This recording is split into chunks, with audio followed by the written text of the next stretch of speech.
I'm back! In my last video, I gave you guys a quick demo of my custom Warmoth Soloist, which I have right here, obviously.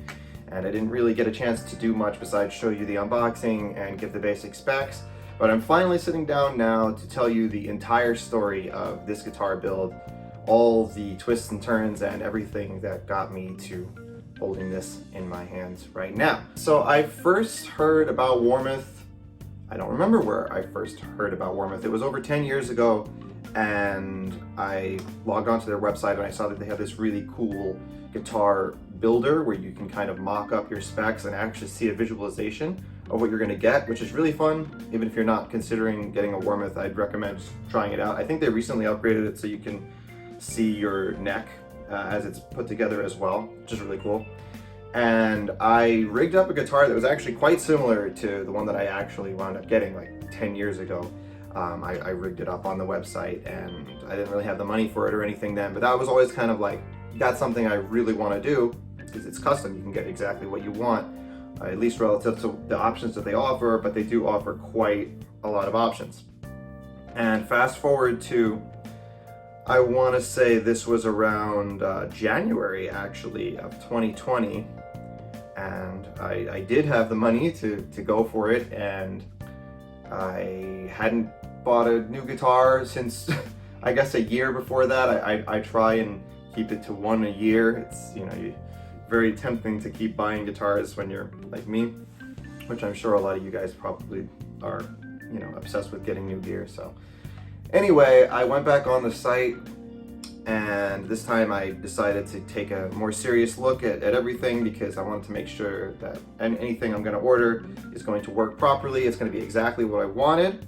I went over to the Warmoth, unofficial Warmoth is the name of the forum website that, it's not official, but it's basically official. Like even Warmoth people use the website, like from the company, they'll talk on the forum. So it's really great. I would definitely recommend, if it's your first time building a Warmoth guitar or just building a guitar in general, definitely go on there and post, you know, your prospective build so you can see if everything is compatible. I mean, the Warmoth builder doesn't make it easy for you to mess up. Like, it's very hard to order incompatible parts. They're not going to just like make that an easy thing if you're going full custom. But I would definitely recommend going that route anyway and just asking people, which is what I did. They gave me some tips, like getting a larger jack hole. It wasn't something I needed to do. It would just make things a little bit more convenient. And I chose the exact specs I wanted, which I guess I'll go over right now, even though I mentioned them in the other video.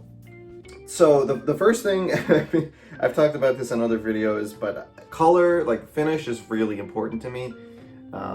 Obviously it doesn't take priority over playability, but at the same time, if there was a guitar that played really, really well and sounded really, really good, if it looked really bad, I wouldn't want it. Like it's, you know, you look at a guitar every time you play it. And I mean, just look at this.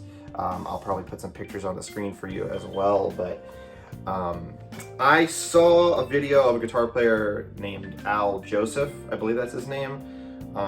At the time, he was, well, he still does Jam Track Central videos, but he was playing on a very similar Warmoth Soloist. I think it was a Soloist, it might have been a Super Strat or just like a Strat. And it had this finish, this wash blue dye finish. And I think it was like coincidentally around the same time that I started looking at Warmoth, but I feel like I didn't find out about Warmoth that way. I don't know, doesn't matter. And I was like, wow, what is this finish? And I think somebody had already asked in the comments, or somehow I found out it was called Wash Blue Dye. Warmoth has a ton of finish options, so it was not the easiest choice even then, but I actually had that guitar to see. Like, I wasn't just looking at the mock-up on the website. I saw him playing the guitar with this finish, so I knew I wanted this finish. I knew what it would look like. So that was definitely something I was planning the whole time. One thing I changed from the plan that I had made in, you know, 2011 or whenever it was, 10 years ago, to when I actually ordered this, is that I wound up going with a satin finish on the body, which is kind of interesting because even though I decided to do this and I don't regret it at all, I think that a gloss finish looks a lot better. I think most people would agree, especially when you have like, you know, a figured top, like this is a flame maple top, and it really kind of has that 3D effect a lot more apparent when you have the gloss finish. But I went for satin because my Ibanez guitar, which has a black walnut top, I think it's satin finish. It might be unfinished. I think it has a satin finish over it. And that was the first guitar I played where the actual body top wood was non-gloss. At least I think it was.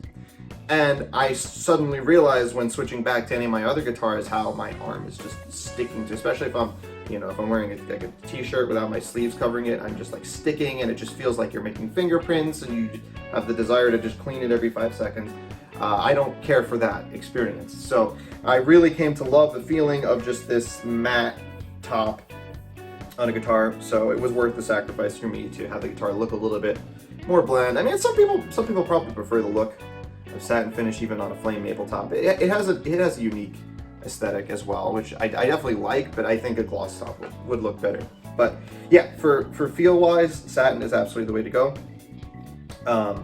So that was the inspiration for the finish, and the top is maple, of course, flame maple. I've always liked flame maple. I'm not a quilt fan, but I still like any figure top over whatever. But I actually don't have any, except for like one shitty Ovation acoustic. I don't really have any flame maple on any of my other guitars. Somehow I always wound up getting quilt because the guitars were like gifts and nonsense and back and all kinds of stuff. But anyway, so yeah, finally got this really nice, and it's really nicely figured. This is not the unique choice option. Warmoth does offer like an option where you can pick your specific top. I decided to not go for that because it's more expensive. But I mean, you're getting a really premium flame no matter what. I don't think I just got lucky or anything with this. So anyway, it's a basswood body. Unless I'm wrong, I'm pretty sure it's pronounced basswood, not basswood. So don't say basswood, say basswood. And the back is blue as well. I kind of wish that they gave an option to have different colors besides just like, blue. It's a trans blue, which is not necessarily, it's not like there's a particularly pronounced grain on basswood, but I didn't like the look of that like solid blue finish. I think this just looks a little bit better. And then I went for this perloid binding, which I wasn't sure if I was gonna like, because I also really like the option where they had the, I don't remember exactly what it's called, but you can have like an accent line or something where it's just like unfinished flame, like I think it's from the top or something, just like a wood colored kind of binding surrounding it. And what I like about this binding is that although it's clearly, bound around the edges like this, if you look from the top, you can still see the outline. It extends out over the top, which I really like, because I don't like, in most cases for like a Soloist Super Strat style guitar like this, wow, I'm kind of enjoying just looking at it in the camera like this. I don't like when you just see the edge of the finish here and then there's no like outline. I think the outline looks nicer, like more elegant. So we have that, and then the neck and fretboard are roasted flame maple. When I rigged this up 10 years ago, originally I don't think roasted maple was, I mean, it was probably around, but it wasn't like it wasn't like the thing. Nowadays it's like, if the guitar doesn't have roasted maple on it, it almost, I was like, oh, they did something different. It's just in, because at least from what everybody says, it doesn't, it resists temperature changes and like humidity changes, so you're not gonna have to adjust the truss rod as much. Which, by the way, on a Warmoth neck, at least most of them, I don't know if you can see it, but there's the adjuster is right here. So if you want to adjust your truss rod, you don't have to, loosen the strings or like try and get. I don't know why every guitar doesn't have this. I didn't even know this was something you could have. You literally just, it's right there. Like, other guitar companies, get on that. It's so easy to adjust the truss rod. But you don't have to, because it's roasted maple, or you don't have to as much. At least that's the gist of it, right? And I don't know if it's coming through, but it's flamed as well. I was satisfied with the flame. It wasn't like anything like extremely flamed that blew my mind. It was just like, oh yeah, cool. There's a flame maple, flamed roasted maple neck fretboard. One thing to note, and you might hear this from other people talking about Warmoth and stuff like this. I'm not sure if they do this on every build or whatever it may be, but despite both the neck and fretboard being roasted flame maple, exactly the same wood, they are two pieces. If you look really closely, again, I should probably just take a picture of this or something Maybe I will, I don't know. You can see the seam where they're clearly two different pieces of wood for the fretboard and the neck. I don't really think that matters, but you might care about that, and that's why I'm telling you. And oh, and it's unfinished. That's another big plus of roasted maple, is that at least through Warmoth, you are not you do not void your warranty if you get no finish on it. I believe if you're getting another kind of wood or just regular non-roasted maple and you don't get a finish on it, then it does not have the same warranty or something because it's not protected by the finish. But in the case of roasted maple, the wood is stronger or something, and you guys can let me know down in the comments. But with roasted maple, it still has a warranty and you don't have to get a finish. And that's great for two reasons. One, you save a bunch of money because the finish costs like, well, it costs a lot of money. I don't remember how much money their finishes cost, but I'm pretty sure it was over $100. So yeah, that's great to save. The other reason, it just feels better. It just feels much nicer. I had never felt an unfinished guitar neck before this, so I guess you could say it was kind of a risk going in like that. Why do I keep air quoting? I don't have to air quote everything. My Ibanez has a, it's over there, that's why I'm looking that way. My Ibanez has a roasted maple neck with a satin finish on it. At least I'm pretty sure it's a satin finish on it. I've played satin finishes a few times, which I love. You know, same concept, you know, as the top. Matte finish, not sticking to yourself. You can move around it and it doesn't stick to you, especially you're a little sweaty like I am sometimes. Then you don't stick to it. You don't worry about having to clean it constantly because of leaving dirt from your hands on it as often. That's really nice. So I assumed I would be getting something similar to a satin finish feel with a roasted maple neck, and with an unfinished neck. And yes, it is exactly like that. In fact, it's one step further. It's even more matte or even less. Like when I play on a satin finish now, it's almost like I feel the finish compared to this. So it's definitely the best feeling, like, smoothness of a neck possible. I know showing you here doesn't do anything. You can't feel it. We don't have the technology yet to transfer feel through cameras and YouTube and stuff. But trust me, it feels really amazing if you like the feel of like a satin finish or just that smooth matte finish on something. So I'm really happy with that. Stainless steel frets. This was my first guitar with stainless steel frets, actually. They're also kind of like all the rage. And when I saw on Warmoth, the upgrade to stainless steel frets as opposed to standard nickel frets is, I think it's like $30 or something. And I was like, wait a minute. They're charging you a $30 upcharge, only $30 to go from standard frets to stainless steel frets. And everybody's saying how much better stainless steel frets are. Why isn't everybody doing this? Why can you even buy, unless it's a super low, you know, like $200 starter budget guitar, why are they not putting, who can't afford $30 more? Like how, I don't know. But I definitely think that they should do this on every guitar because it's, I mean, it's such an easy, I mean, I guess they're harder to work with, and Warmoth doesn't do the fret work that much, which I'll talk about. This video is already way too long. I hope you're still watching. I hope you're not bored out of your mind. But yeah, now as for actually the difference, I'm not one of these people, I don't know what to tell you. I don't really notice the difference that much. They feel nice and smooth when I bend. They feel great. I never really noticed something bad about my nickel frets. I'm sorry, you guys are gonna be like, oh my God, it's night and day. How could you not notice them? I don't notice, but I'm glad I have them, and I'll still get them again if I buy another Warmoth or any guitar. I want them because, they're supposed to be better, and well, at the very least, I'm sure they'll last longer. That's another thing. I mean, I haven't had this guitar for even a year yet, but longevity is another great thing. Some of my older guitars, the nickel frets, you can definitely see that they look like worn out and like messed up and everything. They still play fine, to me at least, but having the longevity is nice. And they look nice too. They look nice and shiny. That's cool too. For tuners, I have Spertzel. I believe that's how you pronounce that. Locking tuners. This was also my first time going with locking tuners.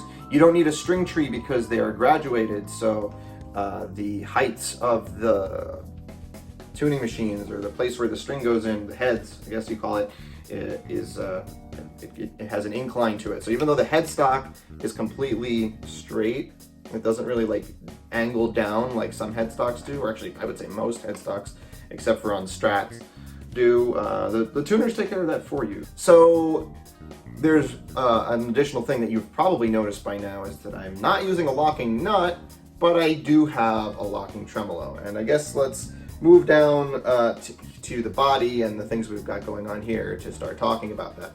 So I guess I'll tease that and then go to the pickups. So for the pickups, and there's an interesting story with the pickups too. So with the pickups, I have two Seymour Duncan pickups. I have a Seymour Duncan JB in the bridge position, and I have a Seymour Duncan Jazz in, no, it's not a Jazz.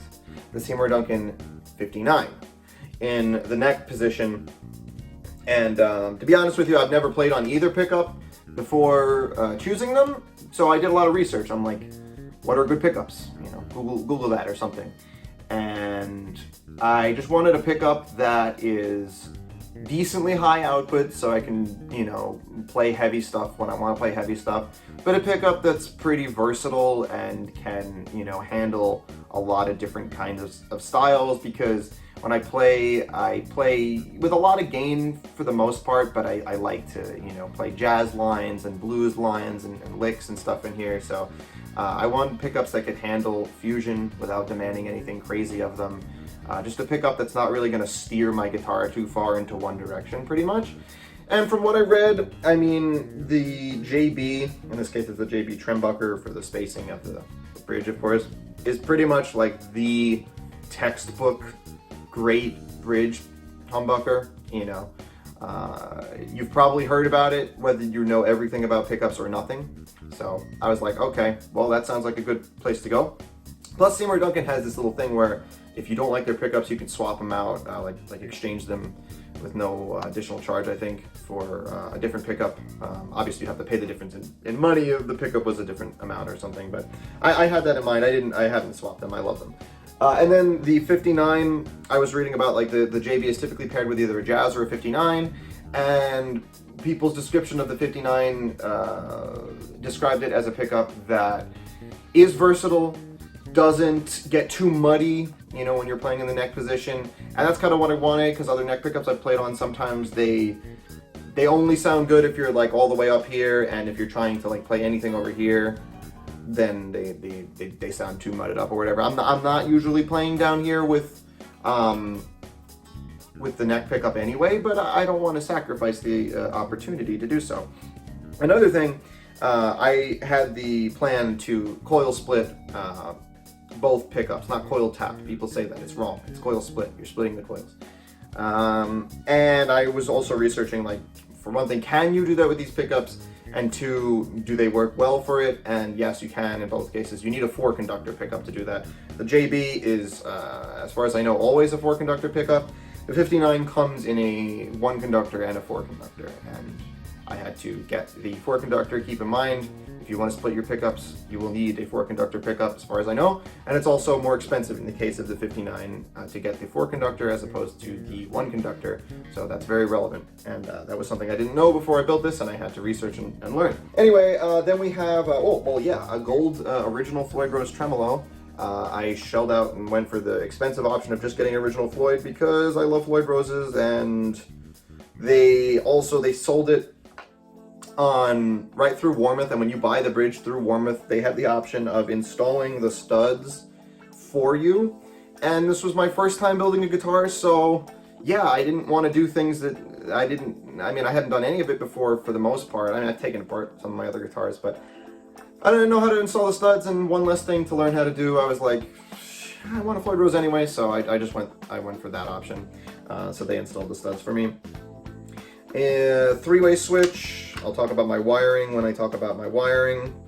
And then I have these gold, I think they're called barrel knobs with abalone inlay, abalone tops or whatever. I wanted that. That was something I had planned out as soon as I saw that existed. I got some cheap ones on Reverb. If you try and get these things on like StuMac, they're pretty expensive. These things look fantastic. They haven't broken yet. I'm not complaining.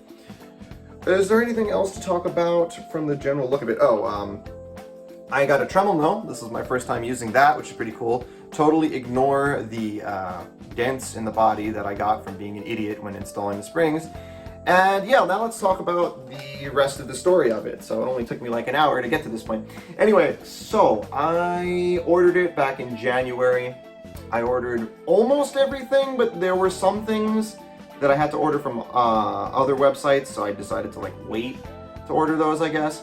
Anyway, Warmoth, I forget how many weeks or so. I think they said like 8 to 10 weeks or something was the estimation for custom parts with custom paint being involved. So I was expecting to wait a long time, but it wound up being a bit longer than that. And of course they had an extended time because of the pandemic and everything, but I wound up, I believe I emailed them. Yeah. I emailed them around 5 months after I had made the purchase because I hadn't heard anything from them. So I was like, you know, what's going on here? We all good? Or could you tell? I think I just asked politely if they could tell me the status of it. And they got back to me quickly, telling me that the order was delayed. They told me that the neck and the body were just done. They were completely finished. But they told me that they were delayed because the pickups and like something extremely insignificant like the switch knob or something that I had ordered were not in stock. I had ordered them through Warmoth. So they gave me the option to either get those items off of my order and ship my whatever they could ship me now, or to wait for those items. Obviously, I was not going to wait for those items, so I just had them shipped now. Not a big deal. I'm a little confused as to why A, they didn't tell me this sooner, and B, this even was possible, because I paid for all those things, including the pickups, through Warmoth when I made my order in January. And when I made my order in January, all of those things were in stock. So if I'm paying for it, I would think that it would make sense that they should take all those items and like put them aside for my order, because I already paid for them, I already ordered them, they were in stock. It's not a big deal, but I'm a little confused even now why that was the situation, but that was the situation. And then not too long after that, I did receive my neck, everything you saw me unbox in the other video. My neck, my body, my bridge, and some other stuff that I had ordered through them. And I got everything, I unboxed it, looked beautiful, and then I started putting it together. So let me see if I can remember all of the, I ran into so many issues putting it together, and fortunately, very few of them were actually error on my behalf. I think the first thing I did was set up the tuners. These are also, they have a design where you don't have to drill for the tuners. They kind of chew into the wood, which was really nice because I don't have experience drilling, and that's the one thing that I actually had my dad help me out with because he has experience drilling. And besides that, the only holes that we had to drill, if I'm remembering correctly, are for the tuners, no, those are not tuners, strap buttons for the strap buttons. I just got the most basic strap buttons, you can't see it. I got the most basic strap buttons because I use a locking strap, so I didn't need anything crazy for the strap buttons. And yeah, so then I had to start working on the electronics. Now, I have soldered before for working on GameCube controllers because I'm a Smash player, but besides that, I've really had no experience soldering, so that was all I had going into it. I found a neat wiring diagram on Seymour Duncan's website. My wiring plan, which I did succeed in eventually, was to have the 2 humbuckers, a 3-way switch, which obviously is, you know, bridge, both, neck, obvious, basic thing. I don't like a 5-way switch. I don't, everybody's like, prefers a 5-way switch and everything. I don't know how you get like precise little, like, you know, it's not even to just get like the middle switch setting for me. I'm like afraid that I'm gonna hit it all the way over. I like to just have an easier to work with switch. 5-way switch too precise for me. I don't know. I'm not a fan of it. And I wanted to have the pickups split with a push-pull knob, and I wanted it to split both pickups. This is something that I don't have on any of my other guitars. My Ibanez has it has a 5-way switch, and it has a setting where you can get the inside coils of both humbuckers. It's a 2 humbucker like this, but I wanted something that would give me the option to have either both humbuckers split or each humbucker separately split. Like in other words, just one coil of the bridge pickup, or just one coil of the neck pickup, so I could emulate a Strat sound. It's not going to sound exactly like a Strat, but that's what I wanted to go for, because I also play a Strat, and my dream has always been to have a guitar where I can you know, just play everything I want on that one guitar. I can just switch the tones like that. So I have a push-pull volume knob, and a friend of mine asked, he says, why did you go for the volume knob? Most people go for the tone knob with a push-pull. I don't really know what most people do, but I figure the volume knob is right here, so I can just you go up and down right like that. He did mention that he's like, won't it bump into the whammy bar? This is in the up position right now. It is pretty damn close to the whammy bar, but you know what? It doesn't bump into it, so I guess I lucked out in that regard. So after I wired up the pickups and had everything done on the inside of the guitar, or was it? Actually, it wasn't after. At some point I realized that both pots that I had ordered, yeah, this fortunately was before I wired it. I don't know how I noticed this before I wired it, but both pots were too short. When you're working with, this is I think a 3mm maple top, like when you're working with a top wood, you need to get the long shaft pots, and I had gotten short shaft. I didn't realize that that was like a thing you needed for some reason. So I had to get new pots after that, and then I wired it up, and then after I had it for the most part wired, or completely wired I think at this point, yeah, I realized there was another issue. You'll notice that my pickups are wood mounted, or well, they're direct mounted, wood mounted, whatever you want to call it. There are no mounting rings. You know, I wanted it that way. I don't like the look of the mounting rings. It's ugly. I think it's ugly. So my neck pickup, well, this is not going to show you anything, but my neck pickup was way too high. It was way too high, and I couldn't lower it anymore. Oh, also, for getting these wood mounted in the first place, I wasn't exactly sure what to do. I've seen some people, you know, like do things with like different kinds of foam, and then there's like this thing you can buy.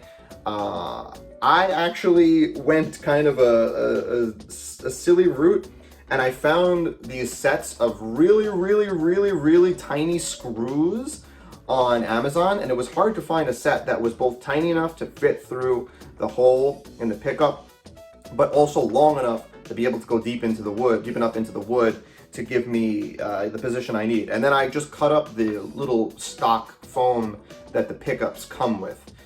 You buy pickups, they come with foam. And I stuck that underneath them, put 2 screws down. I didn't use any surgical tubing like people often do. I just went with it, I just swung it, and it worked perfectly.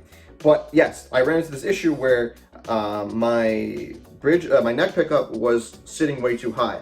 And what I found out was the mounting, is it called a mounting ring? I forget. No, mounting ring is the thing that I said I didn't get. It's the base plate. Like there's a metal thingy that your pickup is on top of, and that has like little feet that have screw holes, and that's how your pickup gets mounted into either the ring or into the wood, like in my case.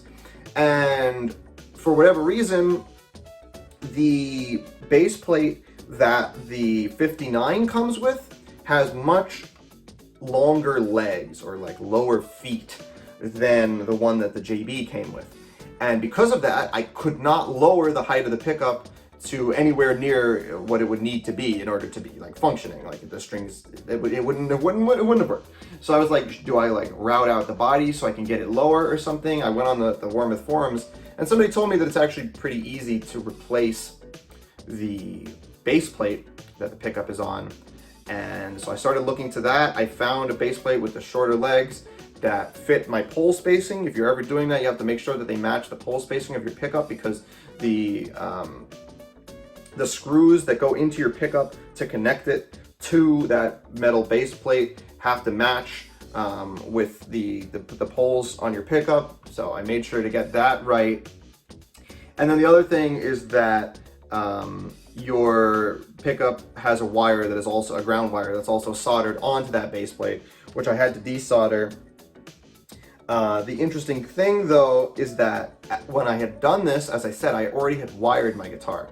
And if you look at the design of how these base plates work, there's actually an enclosure inside. This is the base plate, and there's a hole in the base plate that your pickup's wire goes through.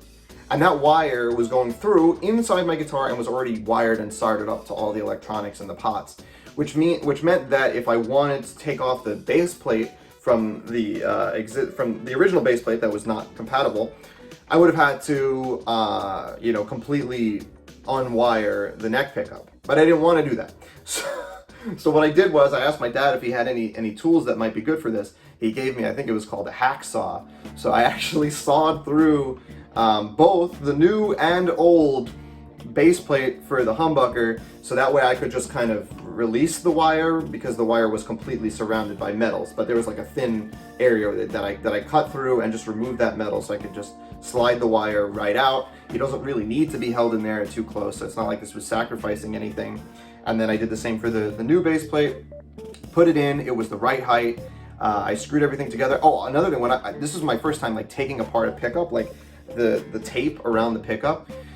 And I heard all this stuff about, like, if you have a wax potted pickup, you have to be careful. Like, you can seriously mess up the pickup if you ruin the wax or whatever. And I'm like, well, I'm gonna go for this, whatever, see what's up. Turns out, and you can tell me if I'm wrong about this somehow, but the 59 is not a wax potted pickup, at least from what I could tell. There was no wax in there. I removed the tape and it was just plastic.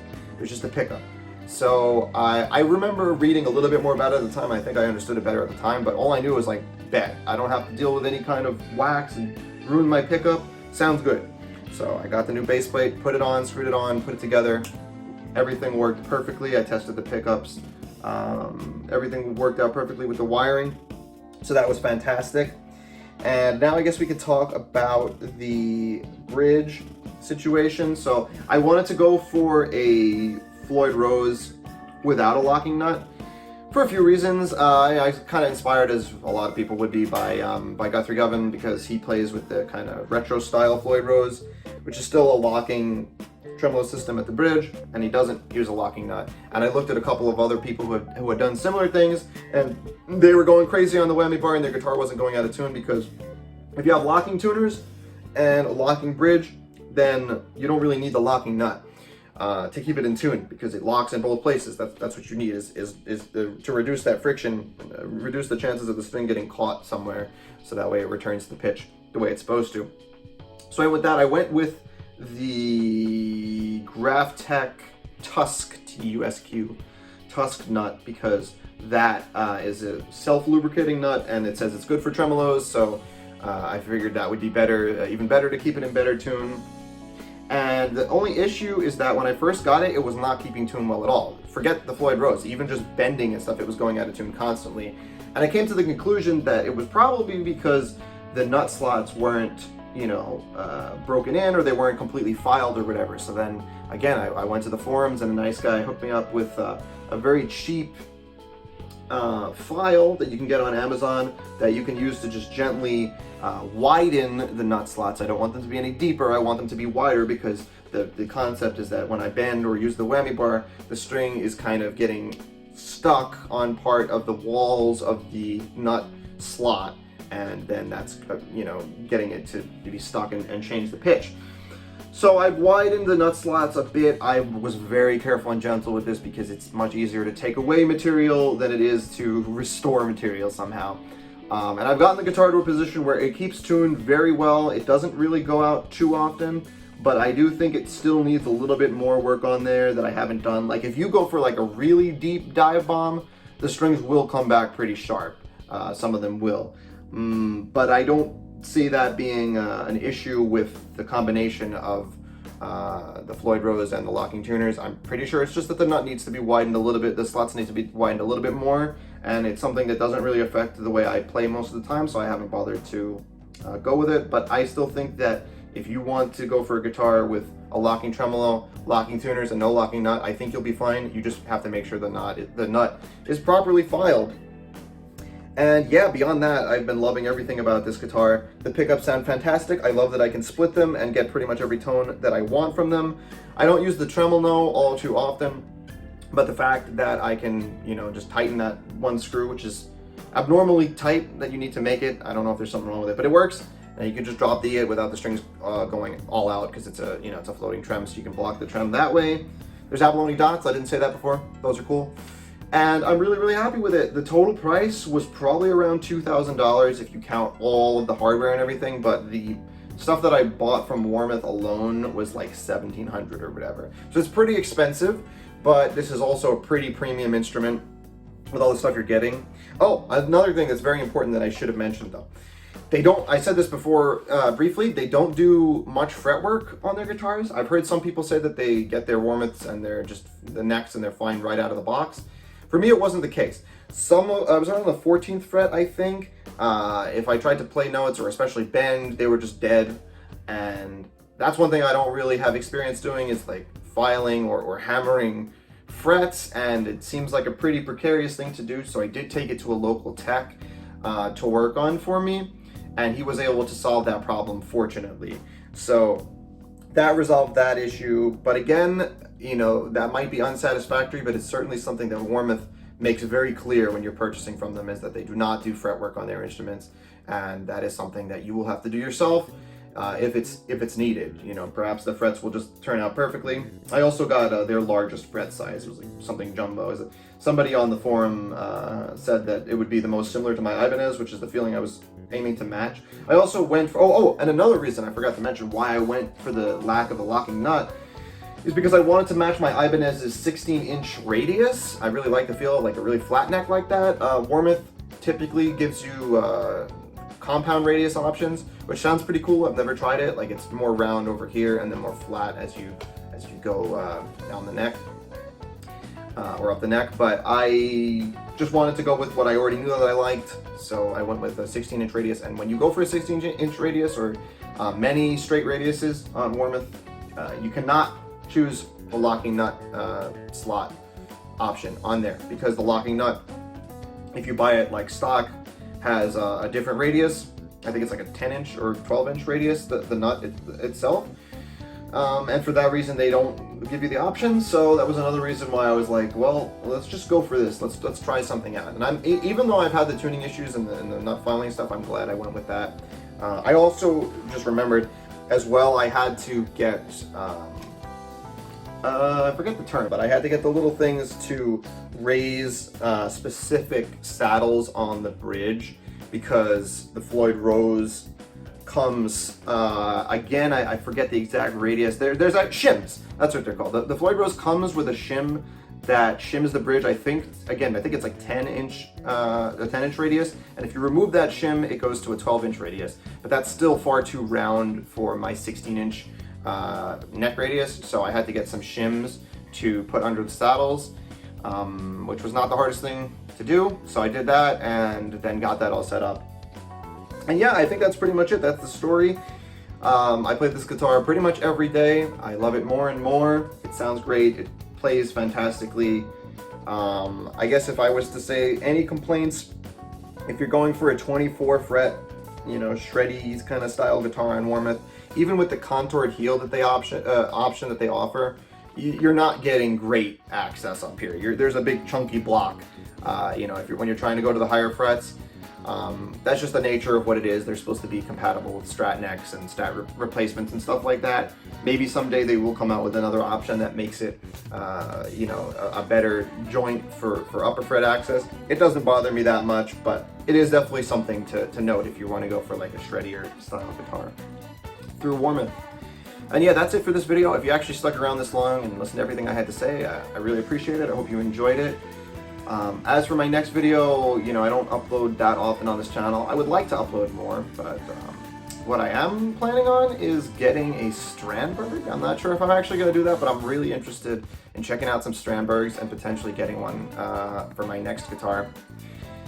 And if I do that, I will certainly be making at least one video about it on this channel. So if you'd like to subscribe, I'd appreciate that. You know, all the other stuff, liking the video helps out to support. If you have anybody that you know that might be interested in learning more about this and getting a taste of what a real Warmoth experience is like, then I would appreciate it if you share it with them as well. And thanks again for watching, guys. Have a good one. Bye-bye.